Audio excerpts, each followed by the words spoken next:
Hi y'all, and welcome back to the garden. So this was actually a really productive weekend.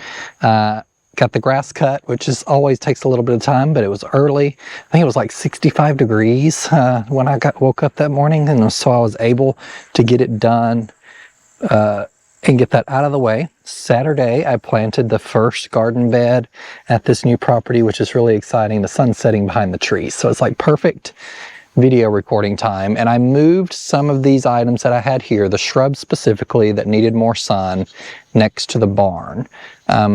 These are a lot of more shade items right here that's left over, which will go in the ground eventually when I get some more things cleaned up. But these are happier in the shade than they will be in full sun. I had some issues, a lot of the hydrangeas and roses and stuff that I got from Michigan, from my wonderful friend Natalie at Proven Winners or Spring Meadow Nursery up there. They were looking a little rough because they needed a little more sun, and the water was just kind of sitting and some of the leaves fell off. But they've gotten sun now. I actually took some bricks to hold all the plants up, and I've got them on a sprinkler system that I think will keep them much happier. My dad's actually coming this week, Labor Day weekend, and he's going to help remove these trees. We're going to cut them down and drag them to the back of the property and use them as firewood or whatever we need from time to time. No big priority there. I have finally broke down. I've still not gotten a chip drop. I'm going to order mulch from the place I used to get mulch from at my old house, just because I know the quality is really good and there are not going to be any concerns there. And I'm just going to have it dumped on a tarp at the back of the property, and then I will use it with the tractor to start establishing some beds. I reached out to the furniture place where we got some of our washer and dryer today actually, and asked them if they had any leftover cardboard so I could do the no dig method on these beds, and they were generous enough and left told me I could come pick up some cardboard. So thank you to them. This is a tarp that I got online. It's actually a reused billboard. If you're not familiar with billboard vinyls, there's another company I think that does it as well. They resell billboards, so recycle them, really thick fabric. So this is where the vegetable garden is going to be next year. But I put all of the hydrangeas here so far, along with a few other shrubs, so they can be happy until they get planted in the ground. Now, I am running on hope and Benadryl and a steroid because you may notice the tarp's a little wrinkly here at the end. There is a yellow jacket's nest in that back corner there, and I got attacked by a swarm of yellow jackets when I was trying to put a staple in over there. So many yellow jackets I had to run and jump in the pool. So I was going to record the process of laying down this tarp, and I'm glad I didn't, because that would have been really embarrassing. So I'm in not so much pain today. This just happened yesterday, but I'm really itchy, and I'm hoping that subsides quickly. And so I'm surprised I'm as alert as I am now, because I took 2 Benadryl less than 2 hours ago. So here we are. If I say anything funny, that's why. But we got a lot of pufferfish hydrangeas here. I've showed you this one before. This is that snow sickle that's new, that's going to go out front. There's Quick Fire Fab, sorry. Little Lime Punch, Limelight Prime, a lilac here, another different kind of lilac, which is a Bloomerang series there. And then some roses back here. We got Reminiscent Coral, Rise Up Ember Rays, and Apricot Rose, Honey, I think it's called. Let's see, I'm not sure where that's at. It's back here. It's the one that's actually blooming, smells really good. It's called Honey Apricot, and it has these beautiful apricot blooms that I love so much, and it does smell really good. It's edible. All roses are edible for the most part, but this was specifically bred to be eaten if you so chose and desire to do so. I'm going to keep my chip drop order open just in case I randomly get a delivery, and that can be dumped back there too. But right now I want to focus on getting some beds completed, and I know I'm running up to fall and our last frost very quickly, so I want to get these things in the ground. I actually just received notification that more trial shrubs were just shipped from Proven Winners, but that was only 4, I think, and I'll go over them because I'm going to be adding them back behind the bed I'm about to show you that I got planted. So this garden was waiting for a little bit of Matthew Flare, and I couldn't help myself. I wanted to really get this project tackled as quick as possible. So a few videos ago, I showed you, or a couple videos, maybe the last video, it's been a moment. I cleaned out this bed under the deck portion of the new house, and I left a butterfly bush. I did dig up that butterfly bush this weekend, and it was a weird situation. I don't know if it didn't like the spot. It seemed healthy, but when I stuck the shovel into the ground, I didn't hear any root noises. You know, that cutting sound that you hear with the roots when you attempt to dig or transplant plants? There was none of that. And I got around all the way around it to try and lift it, or try and cut all the roots. And then when I went to lift it up, it just broke apart at the crown. And I think it may just be because it maybe didn't like that heavy clay soil. Butterfly bushes should be planted a little high in general so water can run off. And I think maybe it just wasn't thriving in this location anyway. But this is what this garden looks like right now. So I've got some really interesting stuff in here I'm going to talk to you about. Most of these shrubs, actually all of the shrubs, are Proven Winners shrubs. There are some perennials in here that are also Proven Winners from Walter's Gardens. And there are some things that I showed you earlier in the spring that I planted and dug up from the other house and brought here. I did go out and buy a couple things, that being this King Aralia, which I had this in my last garden. This is the perfect shade plant. I actually bought 2 of them to tuck another one up here in this bed. But this King Aralia, which let me show you here, so you can get the name of it. Really gorgeous shade, more nice pop of color. This thing almost becomes a shrub eventually. It gets so big. So I tucked it back here in the back as some contrast to these hydrangeas. And then I got an ostrich fern in the other container that I'm going to put back there in that bed as well. But we have some new hydrangeas in here from Proven Winners that have just come to the market or will be coming to the market soon. This is 𝗖𝗢𝗘𝗧𝗦, which is similar to 𝗖𝗢𝗘𝗘𝗦, but it has green blooms and they stay green on there, which is really interesting. A nice limey color. I didn't get any blooms on it this year, but it's been in its container all year and it finally got put in the ground. It did put on a lot of growth though. Here we have one. It's a little dry, so I'm going to turn on the sprinkler system briefly and show you how that operates. But this is 𝗬𝗬𝗬𝗓𝗓𝗏, and it was just planted 2 days ago, so it needs a little water. This is a macrophylla hybrid, so a lot of the Proven Winners macrophyllas have mountain hydrangea blood in them, or breeding ancestry, so they can rebloom reliably. We have 𝗬𝗬𝗬𝗧𝗏, which is kind of tiny here, but it gets a similar size, 2 to 3 foot tall and wide, as 𝗬𝗬𝗬𝗓𝗏 does. Also a macrophylla that changes color pink to blue depending on the soil pH. This is the Hosta that I showed you earlier this year that I brought, that Walter sent out for me to trial. It's called 𝗬𝗚𝗏𝗧𝗏. It's a yellow Hosta, so a really nice pop of contrast color to this green leaves over here. We have a Virginia, or a Pigsqueak, which I will put the name on the screen because right now it is escaping me. Then we have this 𝗗𝗏𝗃𝗧𝗦 that I planted at the other garden under the boxwoods, and I dug it up because it's new to the market, hard to find, and it was pretty expensive. And so this is lemon zest. You can see how nicely variegated it is there. Some of them look pretty rough, but they'll recover nicely. That's why I wanted to get these in the ground, so get them established earlier so they'll make it through winter better, and then I can pull pieces off next year to plant elsewhere in the garden. We have Steady Eddie viburnum. This is a beautiful viburnum that stays relatively short. It's a double file viburnum. You know, those can get really large, but Steady Eddie should fill this spot pretty nicely. Lots of stuff to do back here. This Hosta, I don't love this variety of Hosta. I don't know what it is, but this big white blob patch is not for me. So I'm going to move that elsewhere so it's not detracting from anything else I planted here. This is the Geum called Pretty Coats Peach. We have the Cherry Berries Wintergreen, which I showed you earlier this year as well. And it produces these little red berries, so nice striking color there.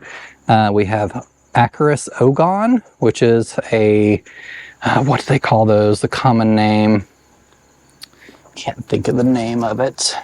Sweet flag, I think. Yes, Acorus Ogon. We have some black mondo grass here, which I actually got from Costco. They had a 3-pack of it online. Costco has, if you've never ordered from Costco plants online, if you go to their website and you're a member and you just type in plants, sometimes you can find them. They're not advertised well. So I've seen hydrangea standards on there, some random hydrangeas. For a lot of the things they offer are kind of generic plants, and of course the garden center selling them or reselling them through there, but they're a pretty good price. And then they come to you and you plant them. Actually got them pretty quickly within a few days after I ordered them, so that was nice. I bought some Helene von Stein lamb's ear. I do have lamb's ear in this garden, but it's the old variety that I'm going to be trying to remove. Helene von Stein doesn't bloom, and it has much bigger leaves than its counterparts, so they're kind of small right now, or they look kind of small. They'll look much better next year. And it's also a pretty fast spreading perennial for you, that if you want to take stuff off of or take starts from next year, I could do that and move it elsewhere in the garden. So a lot of the things I put in here are things that I could pull from next year. This is, I assume, a Millennium Allium. It's the one that was in this bed. It was right here. I dug it up when I was cleaning out the garden, and I put it more towards the front for this space. We have, this is 𝗍𝗟𝗦𝗧𝗦, a really beautiful plant that smells pretty good. It's like the bottle brush, has the bottle brushes in the spring or early summer. This is little Galaxy agapanthus. I think this is the blue variety that I got last year. I dug that and transplanted it from the last garden. When I brought the yellow liriope that I purchased earlier this spring, it's called 𝗍𝗟𝗏𝗏𝗏. And it is it's the Muscari variety, so liriope Muscari, and it shouldn't spread as vigorously, but it's a nice contrasting pop of color up here. I did plant a boxwood that I already had. I know I told you I'm going to try and avoid that in this garden. Sometimes there's just great places for boxwoods, but this is one I had left over from the other garden that I brought with me that was still in its container. It's Green Mountain, so it'll get larger eventually, and then move some of these things around as the years progress and things grow in. This is a clethra called Sugartina crystallina, and it has stretched quite a bit in the shade, but it's going to look really gorgeous next year, I think, because it got to put on all this growth. They form these nice plumes in early summer that the butterflies actually like, so it'll be an alternative to the butterfly bush that I think will be happy in this spot right here. And we have one rose. It's called Rise Up Ember Rays. It has a yellow to orange bloom on it, and then I think I could put a trellis here, or either train it up this porch and then trellis it along this staircase. So that's what's going on here, and that's everything in this bed. And oh, except for this is Tiny Quickfire, and everything's looking a little toasty since it hasn't had any water. So I'm going to show you the new watering system that 𝗲𝗏 sent out for me to overhead water these plants until I can get drip irrigation in the ground. So if you watch my channel regularly, you know I love 𝗲𝗏 products. I actually had them in my holiday gift guide last year, and I'll probably do another gift guide this year. I'm sure some of their products will make it into that because they're just really high quality, and the actual distribution and the options they give you to distribute water over your plants is really incredible. So I have a lot of their rain wands, and they have various attachment heads where you can do a finer or softer water disbursement. So 𝗲𝗏 was really kind and gave us new rain wands at the Proven Winners event that I went to in Michigan last month, and they left a note with Proven Winners that if we wanted to work with them or reach out to them and trial any of their products, we could. And so I saw them actually the next week at Cultivate and talked to some people there, told them I was moving and I would need a better way to water all of my shrubs, that I have what I always call the Shrub Bay. They're all the shrubs waiting to go in the ground because I always have stuff sitting around for some part of the year, especially when it's hot like this. I don't want to plant them in the ground because they may not get enough water if they're not on timed water system from me. So they sent me out a new tripod sprinkler that recently came to the market, and it has the most amazing distribution of water. So I'm going to show you that right quick. And they also sent out a timer, which I'm really falling in love with, and this gorgeous Color Storm hose, which is orange. This is actually rubber, and it's really nice as well. So I've got the system hooked up here all the way down there to that sprinkler system, and I'll show you. This is the water timer that they sent me. It's got a manual mode, so you can turn it on all the time, but I like this because I can just come up here and say, hey, it's been really hot today. I'm going to water this for 15 minutes. So I just turn it on. Let's go look and see what it looks like. By the way, I still have not had the plumbers come out to fix all of the hose bibs, but that's the one that is working correctly. So I've got everything hooked up to it and have hoses strode out across the yard to water everything for now. You can see this one runs down by the pool and way out there to the Shrub Bay that I'm keeping. But this tripod sprinkler is really neat. I'll try not to get too wet here. You can see how nice it's dispersing the water over this. They really put a lot of thought into this. So this unscrews and it tripods up and down. So you can go up, down, or you can adjust, of course, this thing, which adjusts the spray, or this little screw that also changes the water disbursement. And you can adjust these clips where it'll go more left to right. But you can see how evenly and nice this is misting over this bed, giving these plants plenty of water, just what they need. And then as a nice bonus feature, if you use this in soil, you can actually put these stakes into the ground. So these push in to save or keep the sprinkler system from falling over. So let's go over here and take a look and see how nice and soft it's throwing this water.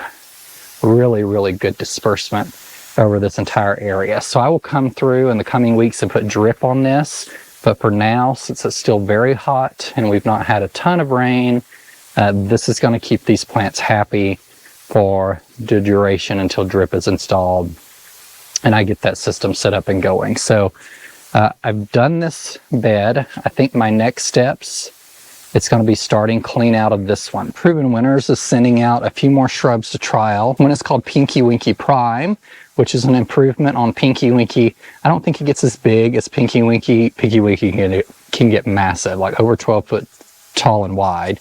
But this is an improved version that turns a little more pink and quicker pink as well. And it also just elongates like Pinky Winky does, and the bottom stays pink, and then it turns wide at the tip, and then that pink slowly progresses all the way up the bloom. Really gorgeous. Then we have a couple more. One's called Tough Stuff Top Fun, and it is a mountain hydrangea. So at the last house I had Tiny Tough Stuff and Tough Stuff Aha, which seem to be really good rebloomers for me. Mountain hydrangeas tend to do that in this area because they hold their buds better over winter. They're hardier. So Tough Stuff's Top Fun is a Lacecap bloom, but it's really pretty, and I'll put a photo on the screen. It says it has better, reliably improved reblooming and a really tidy habit. So I think I'm going to stick it right up on this border right here. So you can see the stone wall directly behind there. There's a pipe that I pulled out of the ground that had been abandoned. And I'm going to put it right there, I think. So it'll be a nice pop of color still in the background, protected from some of the sun. There's a new macrophylla coming called Let's Dance Lovable. I believe I showed you this one from the trial gardens from Proven Winners last month. It is supposed to also rebloom really well, but it has nice fall color in the leaves. The leaves are supposed to turn orange. And anytime you can find a macrophylla that changes color in the fall, really great thing. They're also sending me another Let's Dance Sky View, which is supposed to be a really good rebloomer and easy to turn blue, which is really difficult in our high pH soil.